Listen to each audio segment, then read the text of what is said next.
You're welcome to Integrity Radio. Thank you so much for joining us today. My name is Faith, your host on the program, Faith Onyebujo.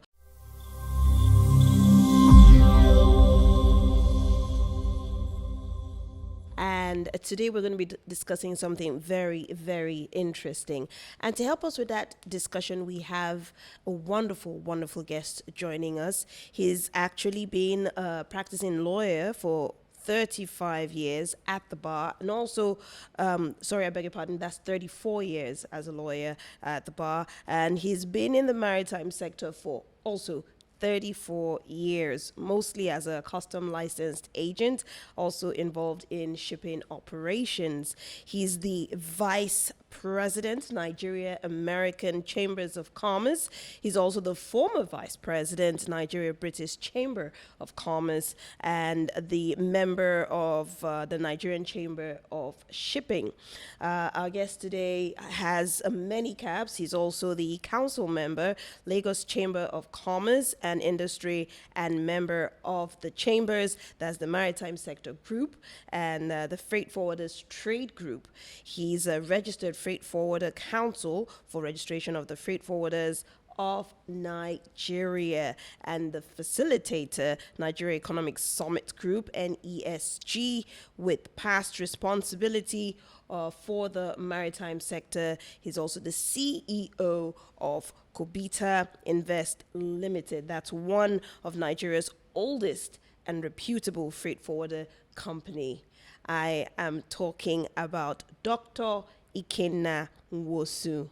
You are welcome to the program today, sir. Thank you very much. It's a privilege and an honor to have you here, and I want to appreciate you for making the time out to be here with us today. Thank you very much. My pleasure to be here. Thank you for inviting me. Now, today we are going to be taking a closer look at investment opportunities in the maritime sector. Investment opportunities in the maritime sector. And to dive straight into this discussion, I'm going to just go ahead with the first question I have here, which is, what opportunities exist in this sector? I'm sure this is one question that is on every Nigerian's mind. Okay, thank you for the opportunity to speak on this important platform and on this important topic. The maritime sector is a very large ecosystem. So when you speak about investment opportunities, it's quite humongous. There are two aspects to it. There's a land side, and then there's the sea side. Mm-hmm. So when you speak of opportunities for investing, on the seaside, for example, you start with the building of the vessel itself, ship building or marine vessel building. It could be a ship for container cargo, Mm-hmm.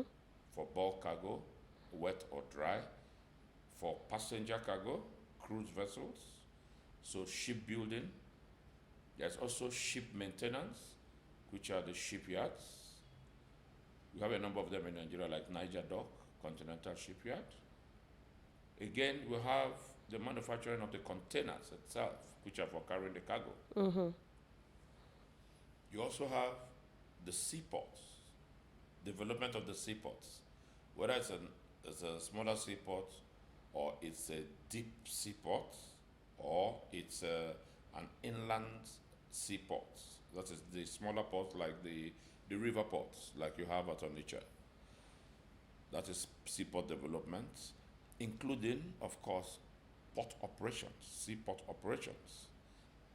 You also have, on the seaside, the carriage of the cargo, Okay. shipping logistics, whether it's bulk or whether it's crude oil you're carrying, or whether it's hard cargo, whether it is containerized, whether it's open, whether it is bulk. You also have passenger ferry services, Mm-hmm. whether you have the smaller ones or the cruise liners. On the seaside also, you have the specialized operations regarding waste management that come out of the vessels, the wastes Okay. from maritime sector activities, operations. We also have the specialized aspect of the business called chandling, Chandelier means giving supplies to vessels. Yeah. When a vessel stops at a port, you need to supply it with diesel, with whatever it needs, with food, with drinks, and every other consumable that is required on board for it to sail to the next seaport. That's a very specialized area called chandelier and it's Wow. licensed. Okay. That's most of this is down on the seaside. You even have fish trawling. Those who want, you take vessels that go offshore to just fish and bring in fish, shrimps, and all that. Okay. Yes, and that's via the cold room chain. Again, you have on the seaside the issue of seaside warehouse operations, because cargo that comes in is warehouse, either open warehouse or closed warehouse. So that's a bit more on the seaside. You now come to the, well, even on the seaside, one important area, a lot of people do not advert their mind to, well, when you say maritime, people think just of cargo trade. Offshore vessel logistics that support the oil sector. You have an oil rig. Oil rigs are regarded as marine vessels. An oil rig is a platform. Yeah. They are marine platforms. So it's regarded as a marine vessel. So establishment of investing in oil rigs, and the vessels that go to the oil rigs to supply them with labor, with consumables and all that. So that's the offshore vessel support for the oil industry. So all that is on the seaside of the maritime sector, investment opportunities. On the land side, there's a lot. First of all is the ship administration, because, and that's, it has a regulator, of course, which is the NIMASA. Okay. So you've got the ship administration itself. You've got the transportation, multimodal transportation of cargo, either by truck, that's land, or by rail, or by helicopter, or by aeroplane. So cargo could land by sea and be transported by road, maybe through the borders. So that's multimodal. Again, on the land side, you have land port operations, land ports at the borders. Again, you have inland ports, inland container terminals. That is huge investments, and could be in areas where there are no seaports. So when the cargo lands, like in Kano, for instance, you have the Kano inland container terminals. The cargo lands in Lagos, you move them either by trucks or by rail, all the way to Kano. Yes. Then the people in Kano, that the consignees, clear the cargo and take the cargo. Yeah. So that's also on the land side. Interestingly, a lot of people, when they talk maritime, do not understand that the maritime value chain includes, on the land side, warehouse and distribution logistics centers. True that. Which is another huge side of the business. It could be for dry cargo. It could be for wet cargo, which include land tank farms, and could include cold chain warehouses. Okay. So warehousing and then distribution across the country. So that's another huge business, just like what the Amazons are doing in different parts of the world. Yeah, exactly. So it's part of the maritime shipping value chain, if you want to make it wider ecosystem. So these are some of the opportunities that are available in the maritime sector. It's quite humongous. It is huge. Very, And very you know, at first when you started and mentioned the land side, I'm sure people were like, maritime, land, how? If I even want to stretch it on the maritime side, you have the academia, because you have to invest yeah. in capacity building. Yeah, that's So true. you have the Maritime Institute at Oron. You have the Nigerian Institute of Oceanography and Marine Research. That's academia. So that's for continuous training. You have the seafarers, those that go on top of, for merchant shipping. They're also there. You have the ship maintenance. I thought of ship maintenance yards. The people that paint the ship, that repair. The way you go to a mechanic to fix your car. That's true. So they bring the ships in for maintenance or repairs, or if they have accidents, they're fixed up. So it's a whole value chain. And interestingly, when you talk about the movement of the cargo itself, There is movement of the cargo, shipping logistics. There's movement of the cargo in the international waters, Yeah. and there's movement of cargo in domestic waters, which is what is called cabotage. Yeah. So you move cargo from Lagos port to Port Harcourt port. That's internal waters of Nigeria. So that's cabotage. Yeah. So it's and then you also have freight logistics. The freight logistics I've already mentioned, which is freight logistics is multimodal. So you do the seaside, then you come on the land side. You can move it by rail.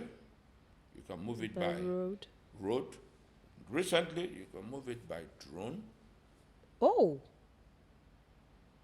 The deliveries wow. have been done by drones. So all that is part of the maritime logistics value chain. So let me stop there for now. Those are the so many humongous investment opportunities. It's a complete ecosystem. It is, believe me. And we have always complained that the National Bureau of Statistics in Nigeria has not sufficiently captured the ecosystem. So there was a lot of hula baloo recently, earlier in the year, last year, November, when the Q2 results of the contribution of the economic report. So it weighed the contribution of the maritime sector to the Nigerian national GDP. Okay. The description was maritime transportation. That's And it said 0.01%. So there was a lot of controversy about it because first the description is wrong. Very. Maritime transportation. very Instead of saying the maritime sector. sector. And then you say maritime transportation 0.01%. That is not possible. Because maritime transportation is transportation of goods by sea. And it is also multimodal, as land as rail. So, and also maritime transportation includes transportation of people, human beings as well. So, and then the fish trawling. So the question is, are you telling me that the volume of cargo that comes into this country every day to all the ports is only 0.01%? So many people in the sector took up the National Bureau of Statistics on that you have not fully captured the investment opportunities. In fact, the entire ecosystem of the maritime sector. And I think they've realized that and they're working to expand it because it means that you're cutting off a major segment of Nigeria's A huge GDP, chunk. A huge chunk. So that is being worked on, and the nomenclature has been changed from maritime transportation to maritime sector. Okay. So that will give you an idea of how large investment opportunities in that sector are. It's very, very large. Honestly, when we started the discussion, I didn't think it was that large. I knew it was large, but I didn't think it was that large. And with how large and humongous it is with your description, I'm just wondering, who does one need to talk to participate in these amazing opportunities, especially if, like, you're a newbie?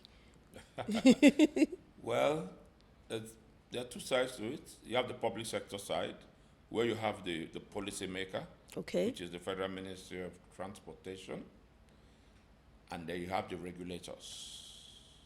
The regulators, of course, are government regulators. You have the Nigerian Shippers Council, Okay. which is the port economic regulator. You have the Nigerian Ports Authority, NPA, which is the regulator for seaports operations and licensing. Then you have NIMASA, the National Maritime Administration and Safety Agency, which is the regulator for maritime administration, safety regulation, environmental regulation, and recently cabotage, the internal movement within the country. So, for somebody wanting to come into the sector, naturally, you want to speak to the Federal Ministry of Transportation to know what are any licensing requirements at that level. Yeah. Then you go, depending on what segment you want to invest in, landside, seaside, the ministry will advise you which of the regulators you should go to. Sometimes there is double regulation by more than one regulator. You also have the NIWA, the National Inland Waterways Authority, which is the regulator for inland waterways Yeah. transportation, which includes cabotage as well. So, secondly, an investor could also speak with the private sector because it is the private sector that brings in the money. The government is the creates the framework and the regulation. So, you have the Chamber of Shipping, you have the Chambers of Commerce, you have Ship Owners Associations, you have Freight Forwarders Associations, you have Fish Trawlers Associations. So practically all the offshore vessel association, all the segments of the ecosystem have professional associations. Yeah. BMOs, business membership organizations, where depending on where you want to come in as a new investor, you go to share experience and make inquiries. How is the business? Is there a requirement for me to register on the private sector side? Is there any licensing requirements as well? So you make your inquiries in that way. Unfortunately, on the public sector side, where an investor needs to go to ask questions, a new investor, we have a major gap. That major gap is that Nigeria, since independence, has not had a national maritime policy. Whoa. Yes. A national maritime shipping policy. We don't even have a national transport policy. So, we've had some minor sub-policies here and there, but the overarching national transport policy and the sub-arching maritime shipping policy are not in place. Efforts have been made, but never been finalized. But the legislation has moved faster than policy.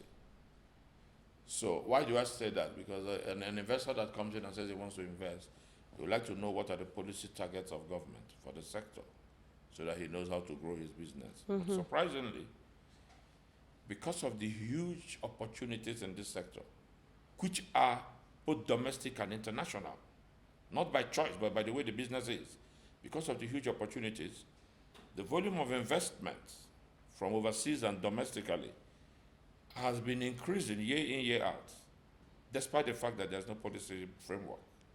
So both the industry and legislation have moved faster than policy. So when you ask me where will an investor go to ask questions, it's the public side and the private side. But on the public side, there is a gap that we don't have policy, but it doesn't stop business from expanding. It makes me curious what's been done about that, the lack of policies. The lack of the national transport policy, well, the immediate past Minister of Transportation had tried to put a transport policy in place. So the transport policy, unfortunately, cuts across different transport modes. So while the Ministry of Transportation is in charge of maritime transport, there's the Ministry of Aviation for aviation transport. The Ministry of Works is for land transport, and transportation, rail transportation is also under Ministry of Transportation. So it's an interministerial initiative to get that, which I think the presidency should drive, to get that in place, national transport policy. We'll get there. But the national maritime transport policy, or national maritime shipping policy, whichever you call it, is to be the baby of the Ministry of Transportation. So they also, I think the policy development process for that, as I speak, is currently going on. So hopefully we should see it within the fiscal year. Okay. I'd like you to, talk to us. You've described to us a complete ecosystem, when it comes to investment opportunities in the maritime sector. And I feel like, if it was a newbie, overwhelmed with all that information. So please tell us about 5 key areas in the maritime space that you would put your money in, and why you would put your money in that area. Also, risk involved, in those 5 key areas that one needs to manage. Interesting. Well, number 1 will be port operations. Okay. Particularly seaport operations. Either the entire seaport operation or a seaport terminal. Within the seaport, you pick a terminal operation. Reason, it's very lucrative. Okay.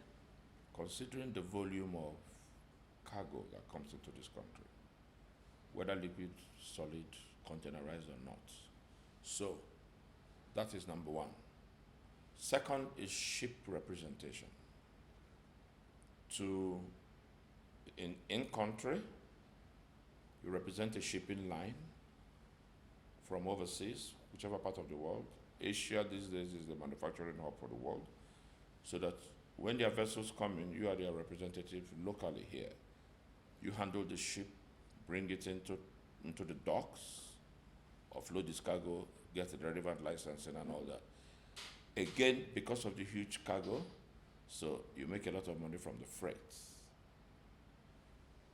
That's number two. Number three is the line which I've been doing for several years, which is freight forwarding. Okay. Cargo clearance. When the cargo comes in, it needs to be cleared out of the seaports and delivered to the consignee. Mm-hmm. It's a very specialized service that is increasingly becoming more technical. Okay. Because of improvements in IT. Yeah. And the International Ship and Port Security Code. So, freight forwarding, clearing of cargo from the port and delivering them, whatever type of cargo it is number 3 choice.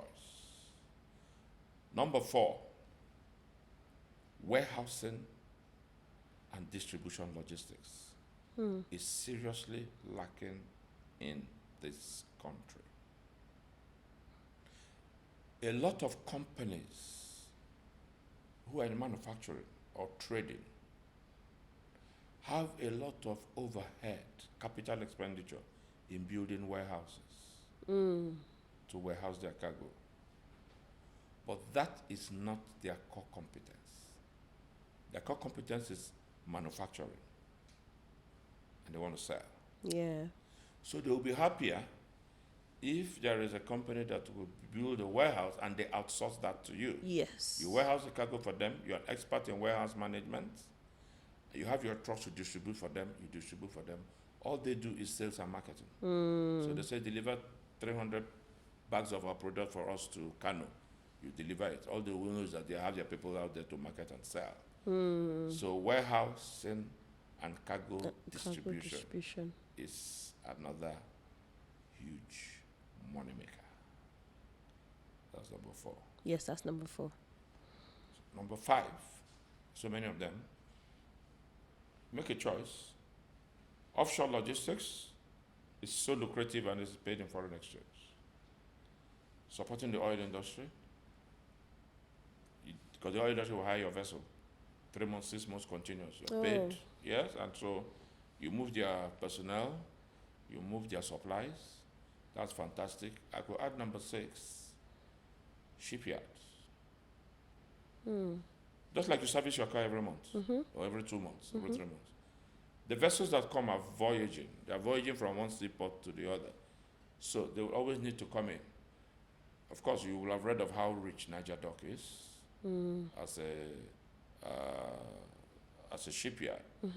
Not only do they fix ships and service them, they're even trying to do shipbuilding now. Yeah. So even the Nigerian Naval Dockyard has started commercializing the services. It doesn't deal only with naval vessels. It now wants to deal with non-military vessels, to show you the amount of money involved in the business. It's also largely foreign exchange based. So you asked for 5, I mentioned 6. Yes, and quite interesting. But what are the risks one needs to manage, as an investor in these areas? The first is a country risk. Nigeria's risk scenario is quite troubling in most countries. In most countries where the investors come from. First, because of our, we may use the word, political situation. Every 4 years, election cycle and issues. The domestic terrorism, Boko Haram, the escalating kidnapping. So country risk assessment is a major risk that many investors look at before taking a decision to invest. And specifically for the maritime sector, major risk on the seaside is Piracy? the piracy. A major risk. The Gulf of Guinea became the second most dangerous place in the world after the Horn of Africa. But the Horn of Africa has been sorted out, but that is a major problem because not only do they seize vessels, people die sometimes. Cargo get destroyed, insurance issues, court cases. So that's something you need to learn to manage. But like I said, the investment has always been coming in because I think they feel that the reward is more than the risk. Yeah. So that's another reason. Again, for some reason, despite being an oil producing country, Nigeria does not have sufficient petroleum products. So to go around. So whether it is diesel for the That bit is crazy though. it's crazy. So if you're coming in to do maritime business, well, know that your forklifts may not have diesel to work at some point. Your ships may not have the oil to power them, the fuel to power them, your cars. So that's a risk you need to work on, and it's a major cost on your capital outlay. So that's another risk. Another key risk is currency fluctuation. The maritime sector is largely, not 100%, largely on the seaside in particular, international, not by choice, but by circumstance of how the business runs. Yeah. So a lot of the transactions are denominated in foreign exchange. So you don't make the mistake of denominating in Naira. On the land side, it's a mixed grill of both Naira and foreign exchange. So you have to hedge against currency fluctuation so that you don't lose the value of your investments. Again, a major risk is inconsistency in government policy. Inconsistency in government policy. You see, unless if, for instance, you negotiate an investment contract that closes your investment to particular terms, just know that the government could change the terms of operating any business in the maritime sector without advance notice, just as it's done in many other sectors. Yeah. On the customs license area, for instance, a lot of rules change. In fact, there was a time when they were changing almost every 2 weeks. But before then, it used to be, they give advance notice, a month's notice to transition, 2 months notice. But now the rules change almost monthly, so it's very difficult even to advise a client On what that to this do. is the way it's going to go. This is what tariffing is going to be like and all that. So it's something you have to hedge, and you make a premium provision. At the end of the day, like I mentioned before, it is important that you create a premium in your financials to hedge against any changes in government policy without notice. I'll give you an example. Barging operations. Containers are moved by barge. That is another major area. Access road to Apapa ports is a major problem. Tinkan, the same problem. So the ports are congested. You need to move cargo out of the ports. Yeah. So moving them by road is a problem because of access road difficulties. So you have to move them by barge. So without notice, the barge fees are skyrocketed. Sometimes the rules are changed. You have to now do a new line of investment that was not envisaged at the beginning. In the beginning, so that the policy change from the regulator, from the government, could affect the dimension of your investment. So you must be ready to hedge against that.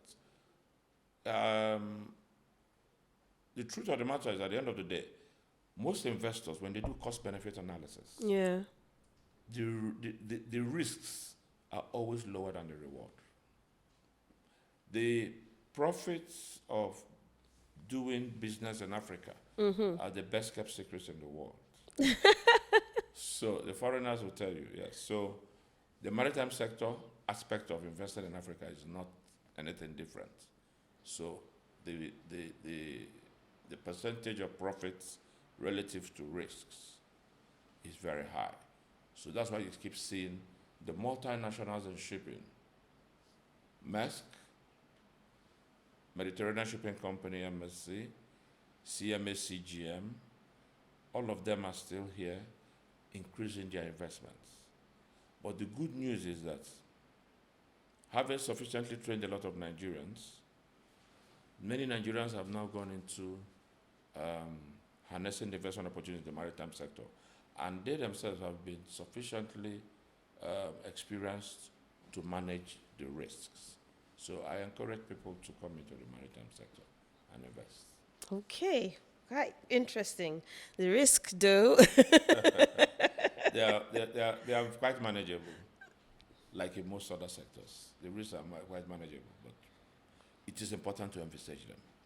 Okay, so now that we have an idea about where to invest, why to invest, and the risks to manage, who do you, as an investor now, who does an investor need to talk to in order to take advantage of these investment opportunities in the sector? Well, there are different strata of people to speak with. You can, as an investor, you can invest alone, or you could spread your risk by co-investing, Okay. either with the private sector or with the public sector. So, I'll give you an example. All right. You have what you have called vehicle transit areas. The former name was truck transit parks, where you have parks. Cargo leaves Apapa Port en route Kano. As you travel out of Lagos by road, you see certain areas where you have a lot of trucks packed along that area. The drivers rest, eat, wash their vehicles, move again. They become cogs in the wheel of free movement. Yeah. So many state governments decide to partner with investors to create transit areas away from the highway for these trucks, Okay. so that they could veer off, park some, may want to rest 1 or 2 days, with even small hotels to sleep. The essence of that partnership is that it is cheaper for the private investor to partner with the government to provide the land rather than you buy the land, because land for vehicle transit area is very large. So who to speak with? You speak with the state government, because under the Nigerian Constitution, the Land Use Act, state governors are the owners of land. Yeah. So you speak with the state government if you want to invest in vehicle transit areas, which is quite lucrative because each truck has to pay to come in. Oh. And you want to stay in the hotel, you pay to stay in the hotel. Yeah. You want to eat, you pay to buy food. So the entire localization of the industry. So that is an area where you can joint venture with the State government. state government. Yeah. States. Yeah. Again, you could joint venture with the federal. If, for instance, you want to invest in free zone management, free trade zones. When you have the Lekki Free Trade Zone, there's a seaport there, and many free zones not all, are located near the sea for access, maritime access. Yeah. Free zone management is a federal responsibility under the Constitution. So you have to partner with the federal government to do free zone management. It's not compulsory, you can do it on your own. If you have the money, you can partner with the federal government on that. So you want to build a seaport, you can also partner with the federal government or the state government to do that. The Badagry port is a joint venture with Lagos state government and a number of investors.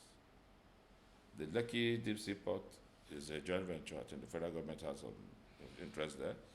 The Dangote refinery and seaport, all is joint venture. So you could joint venture with public sector, federal or subnational. You could also joint venture with your colleagues in the private sector. Some aspects of the maritime business, particularly on the seaside, are very expensive. Very expensive. Even on the land side, for instance, you want to set up a fleet of 1,000 trucks. Yeah. That's a lot of money. So you could partner with banks or co-investors to raise enough capital to do that. Yeah. Because you need long-term capital, so you pay back as you do the business. Even warehouse management is expensive. So the capital outlay will require you to co-invest, and the co-investment helps you to spread your risk. Yeah. So that's a choice. But by all means, if you have the money, you could go in and invest on your own. Like many of the multinationals are doing. And you grow it. You grow in segments. You don't just take it up at once. So the answer to your question, who do you speak to, cuts across the public sector, the private sector. You can also speak to foreigners. If you're a Nigerian, you want to also speak to foreigners. Because there is a global interest in Nigeria in particular because of the African Continental Free Trade Area, which has permitted free movement of goods, persons, services, and capital. People think it's only free movement of goods and persons. Yeah. Services And capital. So that means it can move freely from one to the other, one country to the other within the 54 countries. And Nigeria is the largest economy among them and the largest population. So we need a lot of investment in the maritime sector to build the maritime sector for the success of ACFA. Because if you don't have the vessels to move the goods within the ports in Africa, we are doomed. So why will you keep relying on foreigners to come and invest? Nigerian school also partner with other African countries or among yourselves, and then develop the shipping, the ships, build the ships, develop the shipping routes within Africa. Another important person to talk to, if it is ship building that you want or vessel purchase, is NIMASA. Okay. NIMASA is the custodian of the Cargo Vessel Financing Fund, CVFF. Cargo Vessel Financing Fund. It's a multi-billion-dollar fund brought up by the federal government, put together for lending to indigenous maritime investors who want to buy vessels for moving cargo within Nigeria's internal waters. Cabotage. So cabotage vessel financing for not into international waters, because they believe that the Nigerian companies may not have the full capacity at the moment. Maybe tomorrow they may decide to expand it and call it something bigger than cabotage, but those are people you could talk to for financing. So they have enough money to finance you if what you're going to do is cabotage. Again, apart from NIMASA, all the other regulators, it's important to speak to them. They will advise you. Nigeria Shippers Council, if you are doing, particularly if you are doing the downstream side, like that's port operations, off-dock terminal operations, because they are the port economic regulator. So they advise you on tariffing, your tariffs. If you want to do inland waterway business, you talk to the other regulator, National Inland Waterways Authority, NIWA. Okay. Headquartered at Lokoja, Kogi State. If you want to do deep sea port operations, establish deep sea ports, or you want to go into stevedoring, deep sea ports in particular is NPA, Nigerian Port Authority. If you want to go into stevedoring, that's maritime labor. That's another important aspect of investing. You talk to NIMASA as well. So it's important that you speak to the regulators, public side, to get insights. You can co-invest with the public sector, federal or states. You can co-invest on the private sector side, like I've said, either with an institution like the banks or insurance companies, or with co-investment companies. So these are the pointers I can give for now.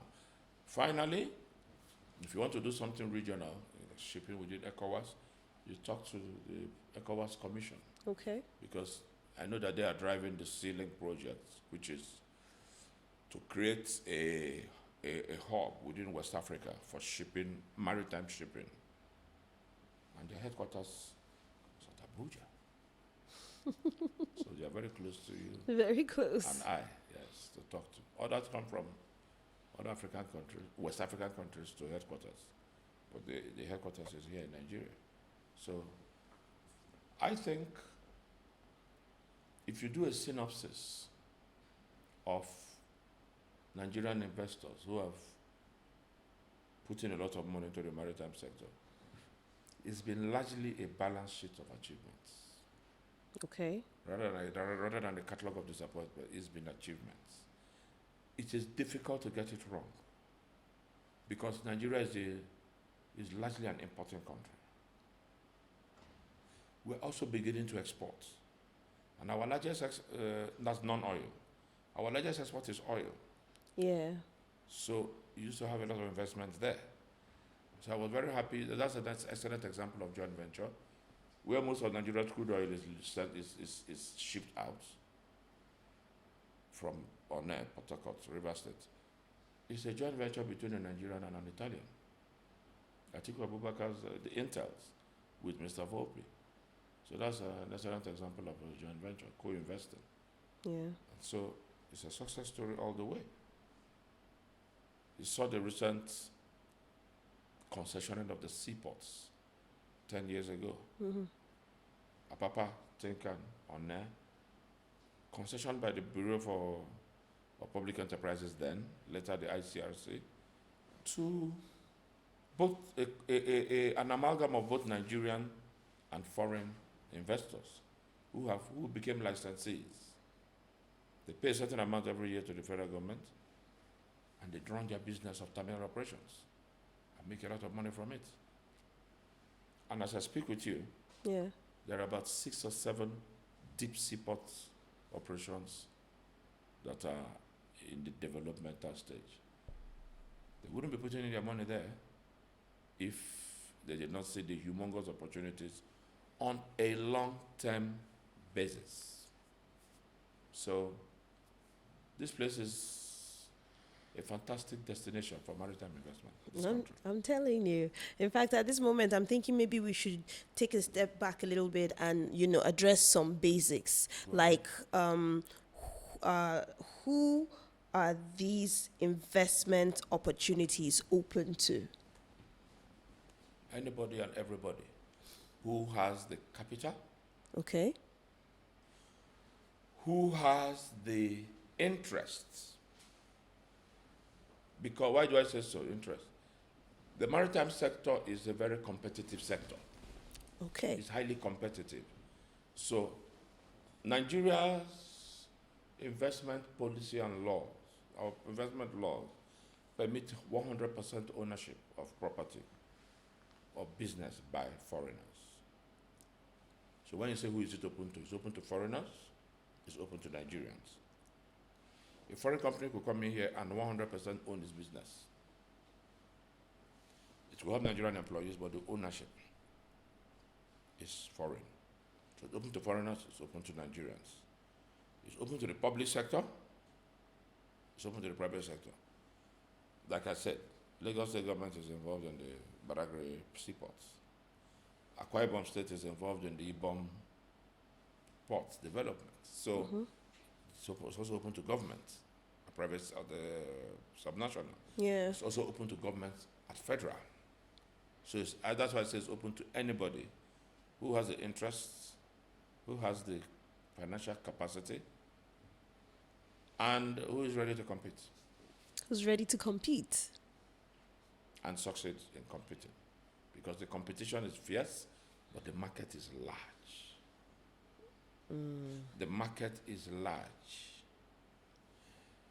There was a time when I used to be this derisive statement about Nigeria, that whatever you bring into this country through maritime trade Whatever goods you bring in, whether good quality or bad quality, you sell it. That's why I use the word derisively. Okay.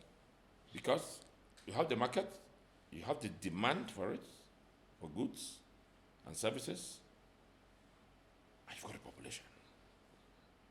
The population is trend setting. So what can you can't get it better. And again, the country is an import dependent economy. Yes. So the business is open to anybody. Like I have said, private sector, public sector, foreign, domestic. But cabotage is the only aspect of the maritime sector that the federal government has limited to only Nigerians to run. The reason is that they want Nigerians to grow their capacity to own and operate vessels. So, since the international shipping is largely dominated by the Foreigners. multinationals, Yeah. the federal government wants shipping within internal waters to be reserved and has or actually reserved it for Nigerians Okay. to build their capacity for ship handling so that they can grow to handle the international markets. That's amazing. I would have also thought that, one of the major reasons for that would be security. When it's security, With the internal waters, I mean. well, could be internally, foreigners move by road. But the federal government says within the internal waters, there are security issues, a lot, with even militants Yeah. attacking you left, right, and center. But it is not out of concern for the foreigners that the federal government is limiting it to Nigerians. Okay. No. They want Nigerians to first, you have to learn how to crawl before you walk, True. how to walk before you run. So, in shipping, Nigerians learn how to crawl within the smaller internal waters. As we see how your capacity is enhanced, then you now walk. We'll now allow you to, we'll now give you money to buy vessels that will take you to international waters. Yeah. So that's the progression that is planned. That's a good one. It's in the right directions. I'm just wondering right now if there are specific qualifications required. To As an investor. invest. Yeah. For depending on the area you want to invest in, the requirements are always in black and white. So, and will be given to you either by the Ministry of Transportation or the relevant regulator, MPA, Shippers Council, NIMATA, they give you the regulations. So, I cannot sit here now and say this is a broad spectrum requirement or qualification. No. Depends on what you're going to do. So somebody that wants to operate a seaport, they must say you're the managing director of your company. If you want to get a license to operate a seaport, you must have, say, a marine insurer, or you must have had minimum of 15 years experience. Your CEO has had minimum of 15 years experience in running a seaport successfully and verifiably. If it is transportation you are going into, the rules are not as stringent as that. Okay. You could always buy your trucks and put experienced drivers to drive them. It's not as strongly regulated as the sea side. But perhaps it should, because of the number of accidents we see on the road. So my answer to your question, is there particular qualifications? I said no, it's broad spectrum. So depending on the area, you ask the federal government and they give you the requirements. Okay. That's my answer. Okay. All right. Let me quickly ask this question. Now, how do you backward integrate parts of the maritime industry? That is, to international, and, do we have that capital? Well, that is exactly what the cabotage policy was to achieve. Backward integrate. Nigerians, the government knows that Nigerians do not have the capital to buy vessels that will compete with the international shipping companies. They know they don't have the money.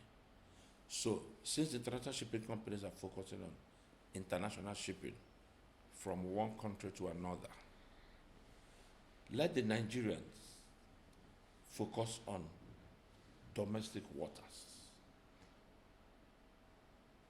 So, we will give you money.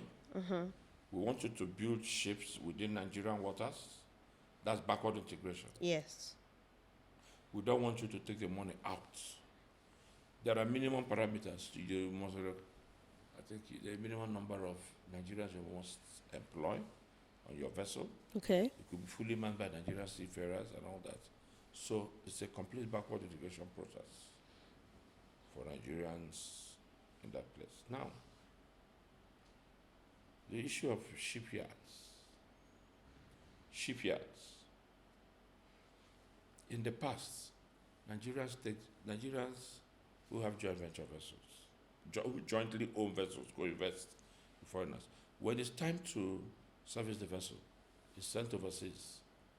The way aeroplanes are sent for A check, B check over abroad. But the government is saying, no, backward integration. Let's have shipyards that will help to service some of these vessels here. That's backward integration. So, maybe at the last count, about 7 or 8 of them. Niger Dock, Continental Shipyard, about 7 or 8 of them. That's backward integration. So, I've given you that example. Success stories. Yeah. Interesting. Very. Very interesting. You mentioned quite a lot of investment opportunities earlier on, and just for the sake of our viewers and our listeners, is there anywhere one can double check these opportunities? Website of the Federal Ministry of Transportation. Okay. Website of the regulators, Nigeria Shippers Council, Nigerian Ports Authority, NIWA, NIMASA. The investment opportunities are stated there. Then, the website of the Nigeria Investment Promotion Commission. Their job is to promote investment. So they have a one-stop shop if you want to come in physically. But on their website, they also advertise the opportunities in the maritime sector for you to double check. So, these are the key areas. Again, you could decide to cross-check with the chambers of shipping. Okay. Or chamber of commerce. Chambers of commerce, chamber of shipping. Because they have outlined a lot of the opportunities. It's on their websites. You can bring them in. You can come in and have the conversation. But these are the places to double check it. Public sector, private sector. Okay. So, as an investor, listening right now, I'm sure one of the things on their mind would be, how long should one, as an investor, expect ROI, return on investments, in this sector? That's one. Then my other question is, are there opportunities for investors that just want to commit their resources but not necessarily be fully engaged in running the business? Yes.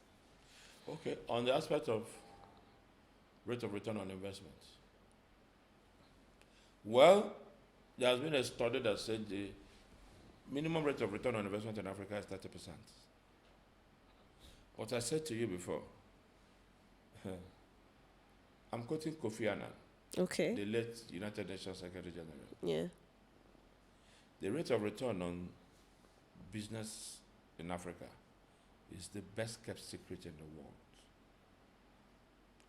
He said the return is more than 100%.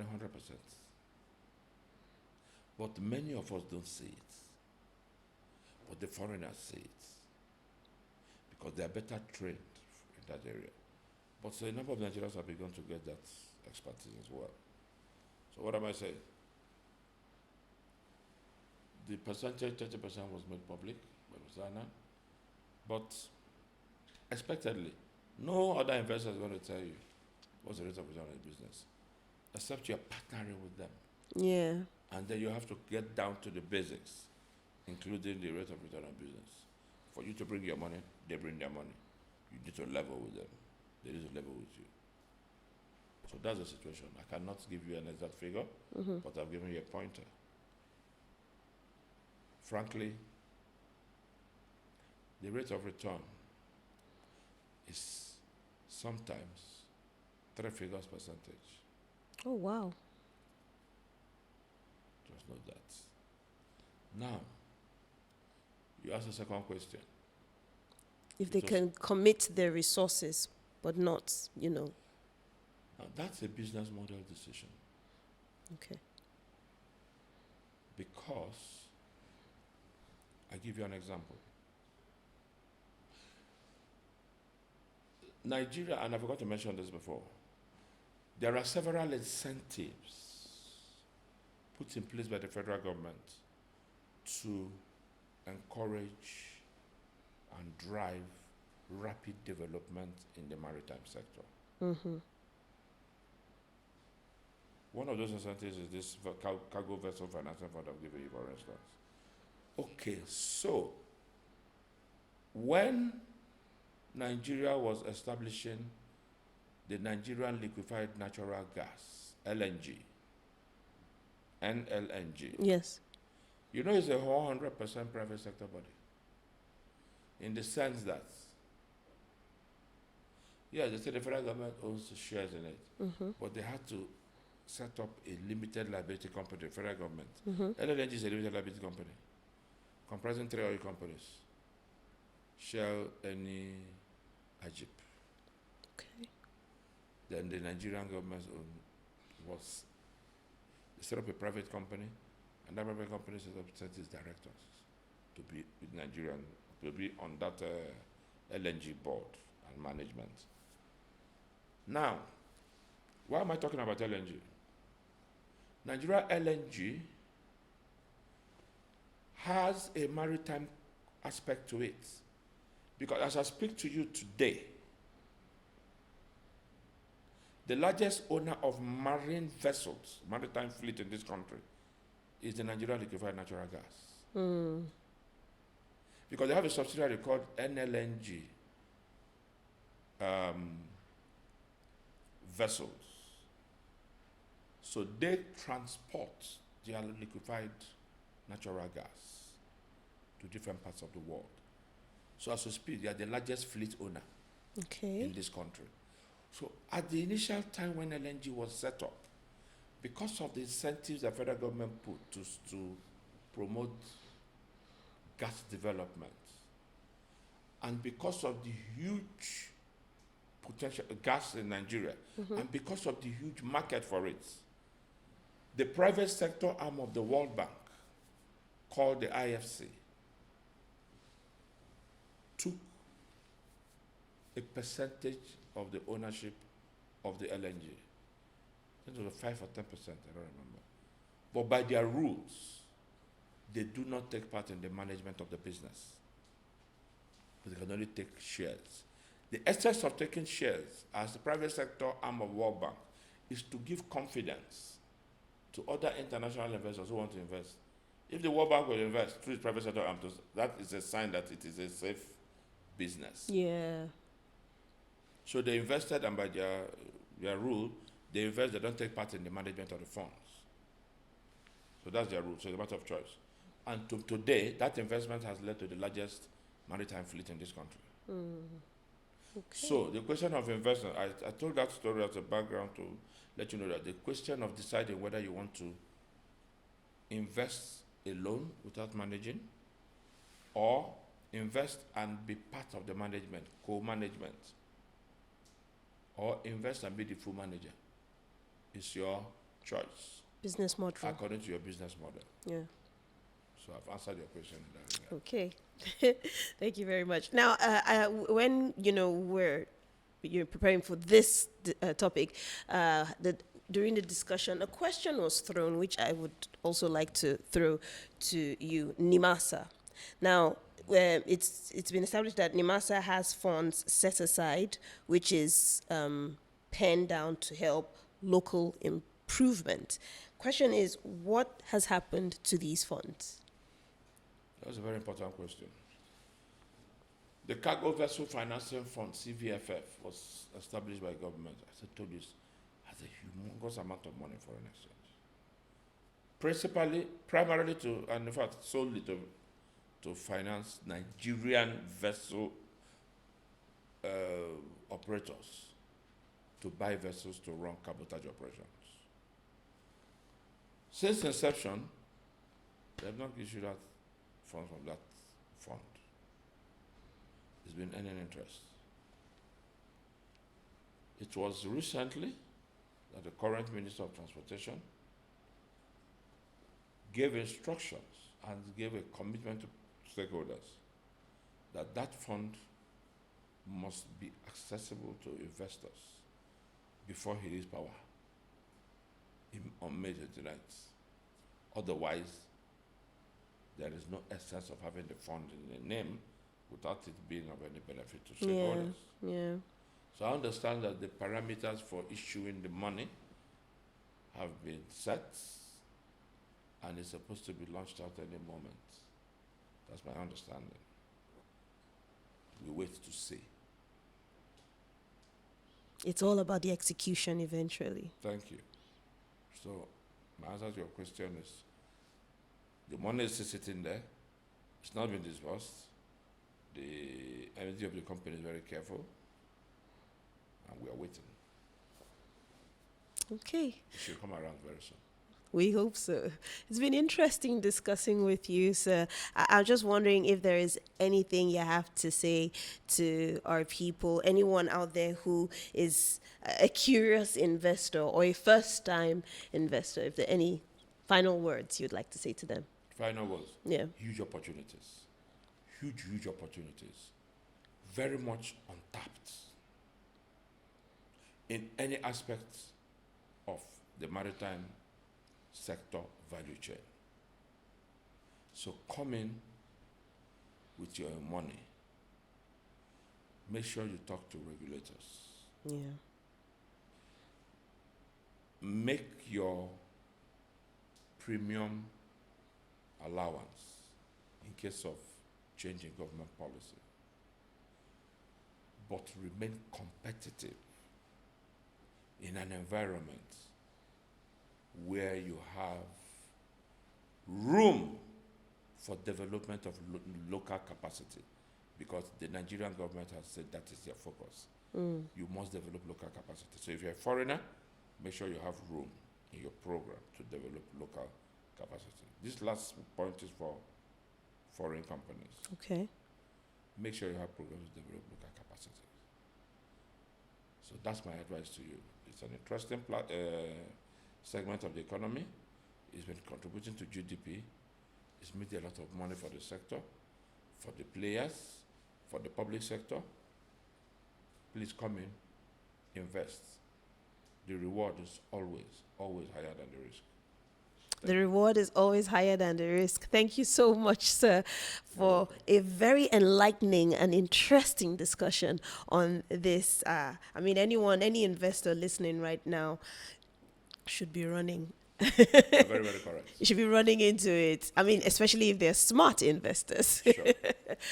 Well, that's all we can take right now on today's segments on all things maritime here on Integrity Radio.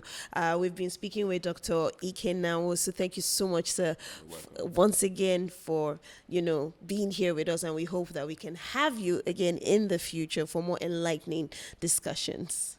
I look forward to that. Thank you. Thank you very much. Well, that's all we can take. Thank you so much. Remember to like, remember to share, and remember to comment. I have been your host, Faith Onyebujo, and I will say have a lovely, lovely day. Until next time, bye-bye. The maritime sector is important to Nigeria's economic survival, yet is riddled with lots of challenges and complications. Where you have an efficient and effective port, volume of trade goes up. That is the impact that shipping really creates today. It has been and it still does. Join us on All Things Maritime here on Integrity Radio as we discuss the way forward to improving the efficiency and transparency of the Nigerian maritime sector every Thursday at 12 p.m. on soundcloud.com/integrity-radio. With your host, Faith Onyebujo.